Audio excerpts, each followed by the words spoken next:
Welcome to Peter Podcast. Today I'm joined by Tom Cleary. He's part of the community of people that we work with here at Peter who are experts in delivering and supporting business. So you're working with us on a health and safety breakfast briefing soon. So you specialise there in a certain type of health, don't you, Tom? Is that right? It is, yes. I specialise in sort of the emotional and mental health of people in the workplace, which I think sometimes gets less focus than it could and should do. What are we going to wander through today then? I love the fact that you want to keep this conversation open on where it could go, because there are so many aspects of doing it. And even talking to somebody downstairs just now, this idea about the importance of it, but also we often don't focus on the people who are supporting others with things. So a lot of my work this year has gone down the route of mental health first aiders, who's looking after them, sort of helping the helper, people who are in HR teams and management teams who get that kind of pressure of holding emotional space for people, and then who looks after them when they're decompressing. So that's one thing I find interesting currently. So I'm assuming then the analogy of, you know, the oxygen mask on the airplane, you have to support yourself first before you can support those around you. How do we support businesses with that then? That's fascinating. I think that a lot of the time we look at the organisation of it and we put in place certain things, but it's the relationships that happen inside the business and the emotional safety that people have to ask questions and to really buy into things. And this is why in the briefing we're looking at that psychological safety that we create for people.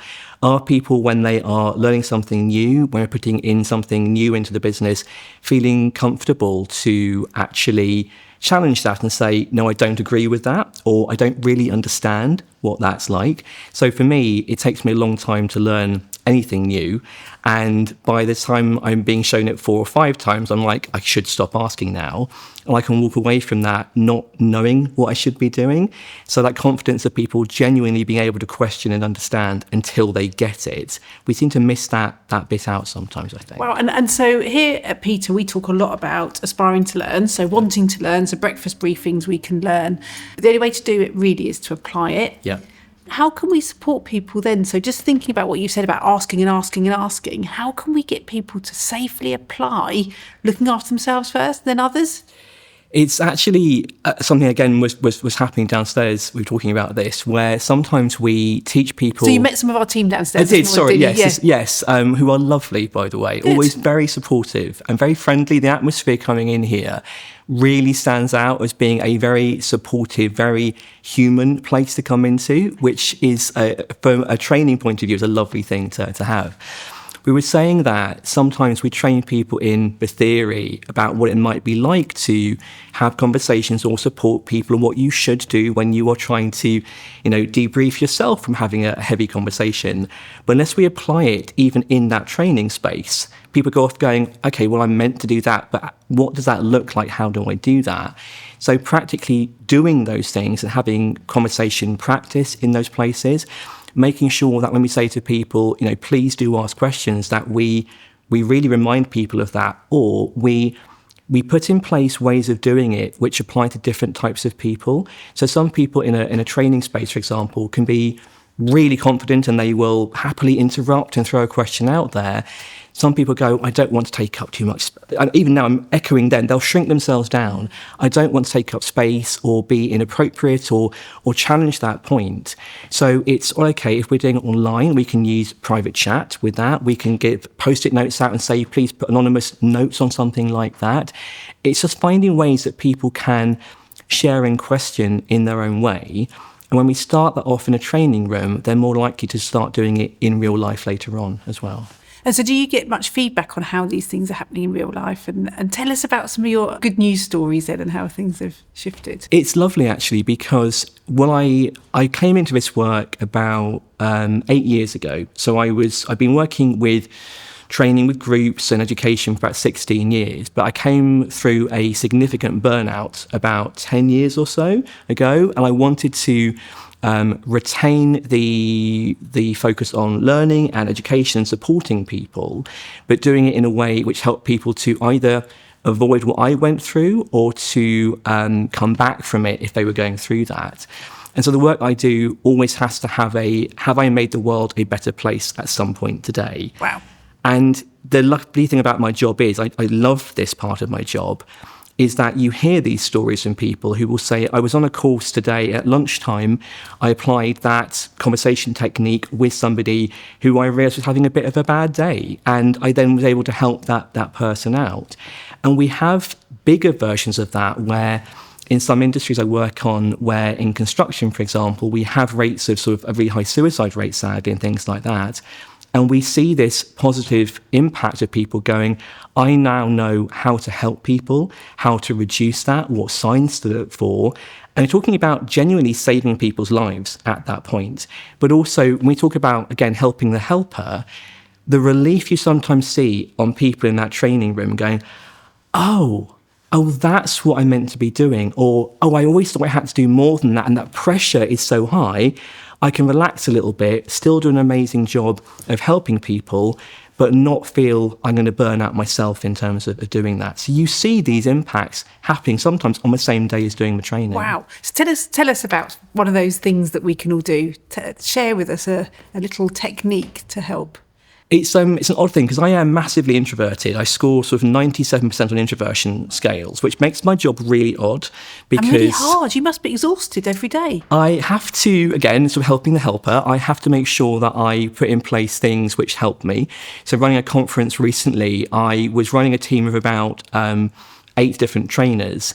I said to them, I'm here to help you all day, but for at least 10 minutes at lunchtime, I will walk to my car in the car park. You won't know where that is, and I will hide away for a little bit and just to recharge. So I find ways of doing it, but you did that for me, didn't you, today? So I just finished filming a podcast and I had to sit down for 5 minutes. I am more extroverted, but everybody still needs that space. Yeah. Sorry, carry on. No, they do. And I think for all of us, being really self-aware of what we need and also then applying that as well gets missed out quite a lot.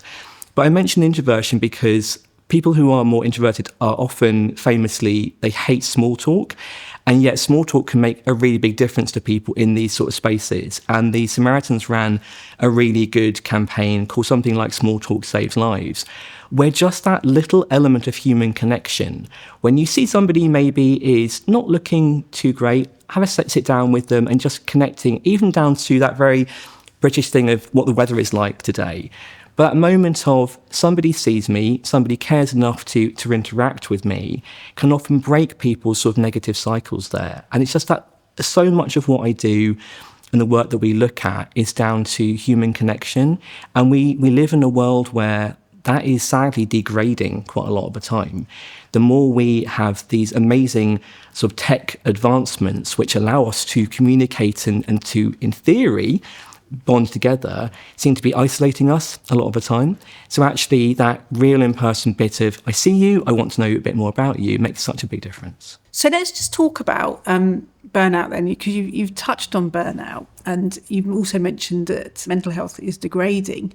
Are we in a pandemic? Has it been caused by the pandemic? Interesting questions. So I think that the pandemic showed us quite a lot and people became a lot more self-aware about things like this. So people who've never experienced things like severe anxiety or isolation suddenly went, oh, that's what it's like to do that. So although there are obviously some awful elements of it, self-awareness increased a little bit with it. I think that we use the words pandemic and epidemic almost too much sometimes now, and people become almost immune to them and go, oh yeah, well, we've got all of these going on. But is there a serious issue? Yes. And we see this in data coming out about stress in health and safety, the number of people who are saying, this is a really big aspect of what's affecting me. We see it in terms of isolation and loneliness. And when we look at things like stigma in mental health and well-being, we've come such a long way with people being able to say, you know, this is what I'm experiencing and not being as judged in most cases for that, except for when it comes to I'm feeling lonely. And people have that as a real issue. So I would say there's an issue specifically in that side of things. Wow. And so I've not heard that before. That's really interesting. So why do you think that's still an issue? There is an element of personal judgment, I think, with loneliness in that well, if I feel lonely, therefore there's something wrong with me, or people think that I'm failing in some way and don't want to connect with me.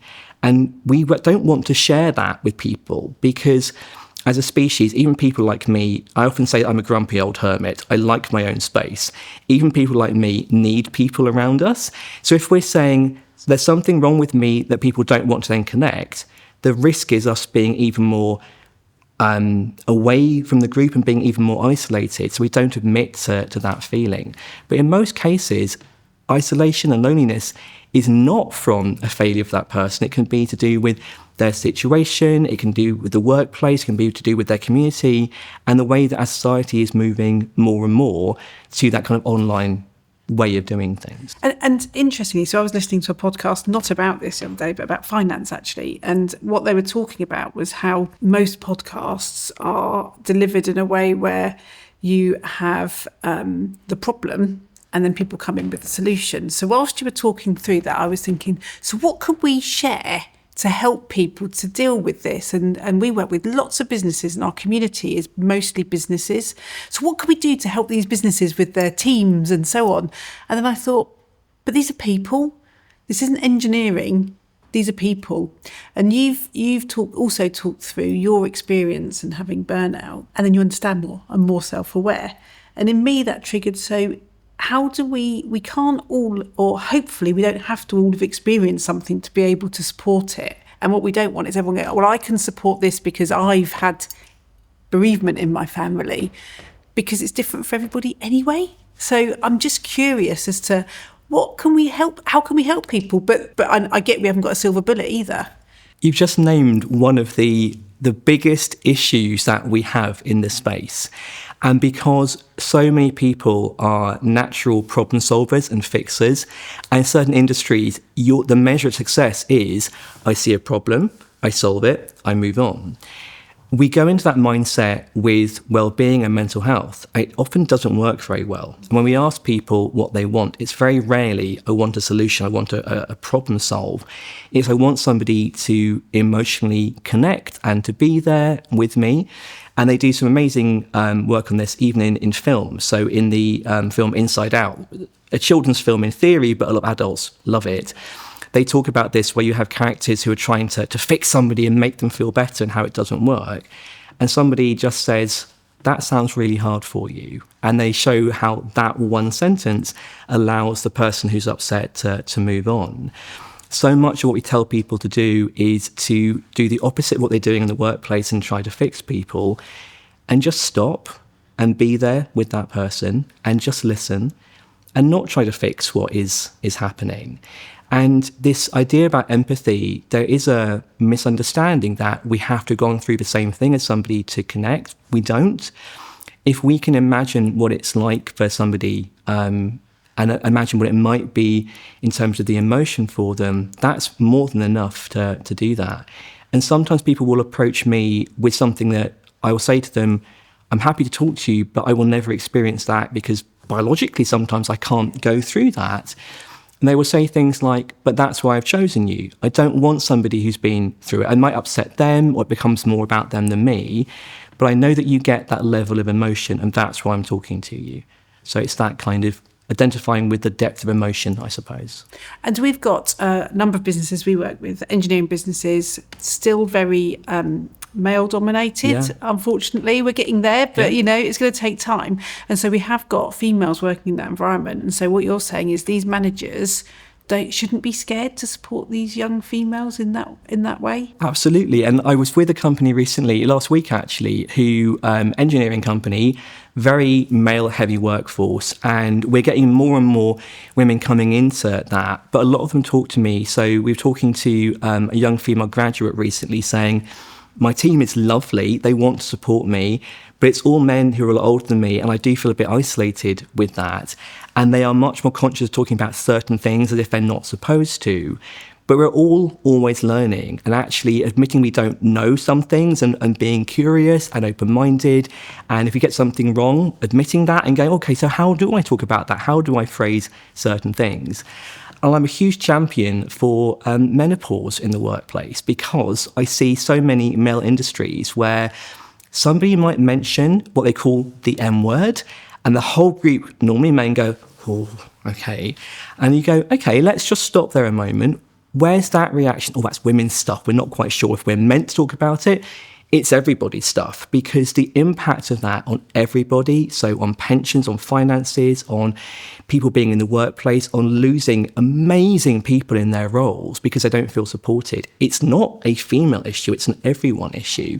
So helping men to understand that you can and are allowed to talk about things, ask about things, even if you have put it in a box where it's, oh, that's not one for me to open there. And again, just admitting sometimes that we don't know things and just being curious about, I want to know more about what is that like? What happens to people? Does that make sense? It does make sense, but it's really interesting whether it's on that person's terms or someone else's terms, and reading the room, I guess. Yeah, it does. And again, there's no one way of getting everything right. There's no language which works for every single person. People have preferences. And I work in businesses where you can have two people, for example, with the same mental health diagnosis, and they will both completely disagree on what to call it and how to talk about it. So all we can ever do is our best with our current knowledge about how we talk about things, and try and be respectful with our intentions, but again, be open to learning.